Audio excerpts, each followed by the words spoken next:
తింటే గారెలు తినాలి అంటారు. కొండెక్కి కూర్చున్న పప్పుల ధరలు పండుగ నాడు గారెలు తినలేని దుస్థితిని కలిగిస్తున్నాయి. రిటైల్ మార్కెట్లో మినప్పప్పు కిలో 200 రూపాయల పైచిలుకు పలికి ఓ పక్క వినియోగదారుల జేబుకు చిల్లు పెడుతుంటే, టోకున పలుకుతున్న క్వింటా 10,000 ధర దక్కించుకోవాలన్న రైతుల ఆశలు అడియాసలే అవుతున్నాయి.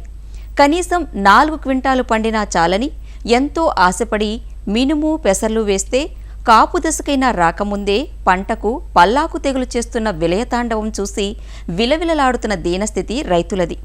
కొన్ని సంవత్సరాలుగా పల్లాకు వైరస్ తెగులు మినుము పెసర పంటలకు కంటకప్రాయంగా పరిణమించింది. అపరాల పంటలు వేస్తే భూసారం పెరిగి ఇంటి అవసరాలు తీరి అన్ని రకాలుగా లాభిస్తాయన్నది ఒకనాటి కలగా మారిపోయింది. మినుములో పల్లాకును కొంతవరకు తట్టుకునే రకంగా LBG 752 అందుబాటులోకొచ్చినా ఈ మధ్యకాలంలో ఈ రకానికి పల్లాకు మామూలైంది. PU31 రకం మాత్రం పల్లాకును తట్టుకుని మంచి పంటనిస్తోంది. PU31 కాక శ్రీ అనే మరో రకం ఇటీవల రైతుల ఆదరణకు నోచుకుంది. ఎకరాకు 10 క్వింటాళ్ల పంటనిచ్చి ఓ రైతుకు లాభాల పంటను పండించింది. మరి మినుమును మిన్నగా పండించిన ఆ రైతెవరో చూసేద్దాం రండి.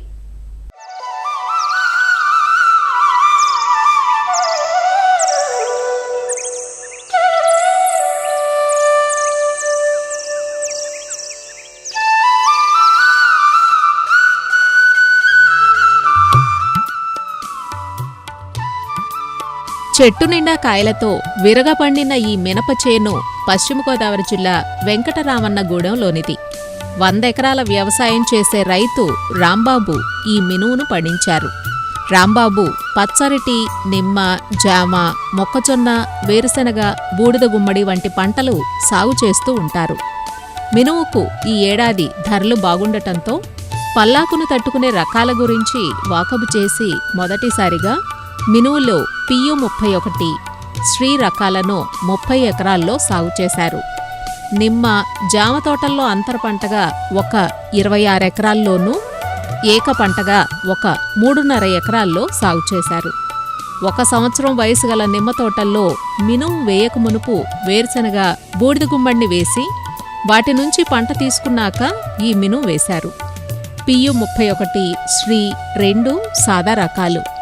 రెండింటిలో శ్రీ మినుము మెరుగైన సామర్థ్యాన్ని కనబరుస్తోంది. చెట్టుకు 200 నుంచి 250 కాయలతో మొదటి కాయ నుంచి చివరి కాయ వరకు ఒకే పరిమాణం గల కాయలు, పెద్ద సైజు గింజలు, బరువు గింజలు ఉండటం ఈ రకం ప్రత్యేకం. విడిగా సాగు చేసిన 3.5 ఎకరాల్లో శ్రీరకం మినుము కోత నూర్పిళ్లు చేయగా ఎకరాకు 12 క్వింటాళ్ల దిగుబడి అందివచ్చింది. PU31 75 రోజుల పంటకాలం కలిగి ఉంటే శ్రీ మరో 15 నుంచి 20 రోజులు ఎక్కువ. సెప్టెంబర్ ఆఖరులో విత్తగా 96 రోజులకు శ్రీ మినువును కోతలు చేశారు. క్వింటాకు ప్రస్తుతం ఉన్న 10,000 ధర చొప్పున ఎకరాకు 1,20,000 ఆదాయం అందివస్తుంది. ఖర్చులు చూస్తే పొలం దుక్కులు 2,000, విత్తనం 2,000, ఎరువులు 2,500, కలుపు మందు 600, సస్యరక్షణ మందులు 4,000, కోత నూర్పిడి 4,600, పొలం కౌలు ఈ ఒక్క పంటకు 8,000 కలిపి 23,700 రూపాయలు. ఈ పెట్టుబడి సగటుకు వడ్డీ 300 కలిపి మొత్తం 24,000 ఖర్చవుతోంది. ఈ వ్యయం పోను రైతు రాంబాబుకు మిగులుతున్న నికర లాభం ఎంతో లెక్కేశారా? 96,000. రైతులంతా పల్లాకుకు భయపడి మినువు సాగుకు బెంబేలెత్తుతుంటే ఇంత మంచి పంట అంది రావటం విశేషం. యాజమాన్యం ఎంత బాగా చేస్తే అంత బాగా శ్రీ మినుము స్పందిస్తుందని అంటారు రాంబాబు. దీంట్లో వచ్చేసరికి మెయిన్ ఏంటంటే ఎల్లో మొజాయిక్ రెసిస్టెన్స్ పవర్ బాగా ఉంటుందండి. ఎల్లో మొజాయిక్ అనేది అసలు రాదండి. అక్టోబర్ 23 వేసేవాడిని. మెయిన్ అంటే దీనికి మందులు కూడా విపరీతంగా ఎక్కువ కొట్టవసరం లేదండి. చెట్టుకు వచ్చేసరికి మినిమం వచ్చి 50 కాయలు ఉన్నాయండి. హైయెస్ట్ వచ్చి 200 ఉన్నాయండి. యావరేజ్ వచ్చేసరికి 100 కాయ ఉంటుందండి. ఎకరానికి 8 కేజీల కిందలు అయితే సరిపోతాయి. కాకపోతే జర్మినేషన్ ఏదన్నా తక్కువ వచ్చినా చేసిన ఇబ్బంది అవుద్దని చెప్పి ఇంకా 2 కేజీస్ ఎక్స్ట్రా వేసి 10 కేజీలు చేయమండి. తాలుకాయ కానీ తప్ప కానీ అది ఏది రాలేదండి. అది ఇత్తనంలో కొంత ఉంటుంది, కొంత మన యాజమాన్యాన్ని బట్టి కూడా కొంత ఉంటుందండి. దాన్ని సరైన సమయంలో సరైన మందులు కొట్టుకుంటే తప్పతాలు రావడానికి అవకాశం లేకుండా ఉంటుంది. విత్తనం మీదే పూర్తిగా మనం బేస్ అవ్వకుండా మనం చేసుకునేది కూడా కరెక్ట్గా చేసుకుంటే దిగుబడి కూడా బాగా రావడానికి అవకాశం ఉందండి. PU31 4 ఎకరాల్లో వేసామండి. మాది ఆ ఆట కూడా అయిపోయిందండి. ఎకరానికి 8 బస్తాలు కూడా వచ్చిందండి. స్త్రీ విత్తనం బాగా పండింది అని చూద్దామని వచ్చామండి.